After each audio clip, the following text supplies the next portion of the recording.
Alors après les opérateurs, on a du coup ce qu'on appelle les comparateurs. Donc les comparateurs, en fait, ça va nous permettre tout simplement de comparer deux valeurs. Voilà.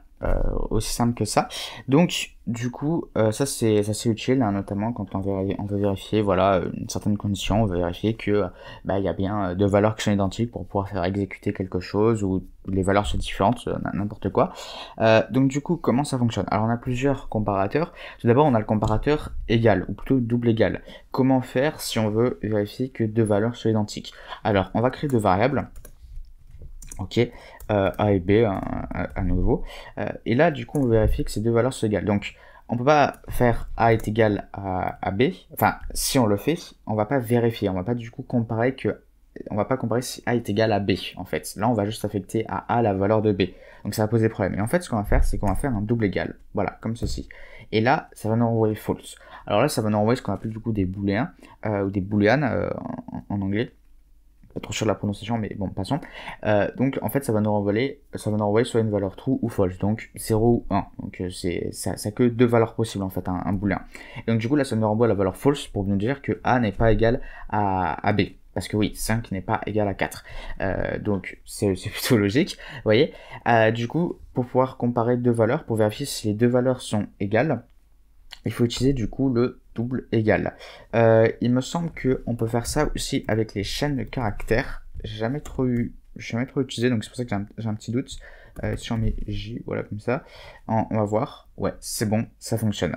On peut faire ça aussi avec les chaînes de caractères, donc il n'y a aucun souci.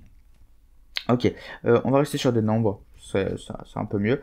Voilà, hop, comme ceci. Ensuite, si on veut vérifier que deux valeurs soient différentes, et bien deux valeurs qui soient différentes, on va faire un point d'exclamation égal. Et là, du coup, vous allez voir ce que ça va faire. Donc voilà, donc, au début, ça peut peut-être prêter un peu à confusion. Je connais des gens qui avaient eu un petit problème au début, ce qui disait ça renvoyait trou. Et oui, c'est bien différent. Donc, étant donné que c'est différent, on renvoie que c'est vrai. Est-ce que c'est différent? Oui, c'est vrai. Voilà. Alors que si on met B est égal à 32, là, ça renvoie false. Donc, ça nous dit bien qu'en fait, ce n'est pas différent, c'est égal. Voilà. Donc ça, c'est les deux opérateurs à savoir. Donc le premier, c'est pour vérifier que deux valeurs sont égales, et l'autre, c'est pour vérifier que, pour regarder si deux valeurs sont différentes ou pas. Ok.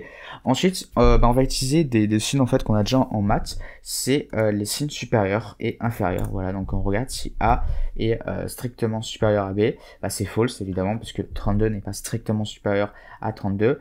En revanche, si on met un égal, alors je sais pas pourquoi je me trompe à chaque fois ici. Voilà. Je sais pas pourquoi. C'est peut-être parce que je suis parti sur d'autres langages. Du coup, à chaque fois je me trompe, mais faut bien mettre le signe supérieur et ensuite l'égal. Et on fait n'importe quoi. Voilà. Donc là, est-ce que du coup A est supérieur ou égal à B? Oui, vu que 32 est supérieur ou égal à 32, enfin égal à 32 en fait. Voilà, donc du coup cette condition est vérifiée. Ensuite, si on fait le signe inférieur ou égal, là c'est pareil, c'est juste qu'on change de signe supérieur inférieur, voilà, et le égal il reste toujours au même endroit. Si on enlève par contre le signe, A strictement inférieur à B, c'est false, évidemment, vu que 32 est égal à 32. Voilà, et si je fais 32 et B est égal à 33, est-ce que A est strictement inférieur à B? Oui, c'est le cas. Voilà. Donc ça aussi, c'est du coup des opérateurs que on va utiliser à plein de reprises, notamment en fait pour vérifier des conditions. Donc ça, c'est peut-être pas mal. Ça fonctionne aussi, comme on l'a vu, avec les chaînes de caractères.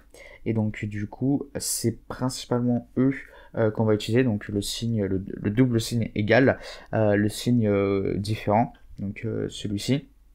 Et ensuite, il y a les opérateurs du coup inférieur et supérieur, inférieur égal et supérieur égal, comme on a en maths aussi qu'on utilise assez souvent.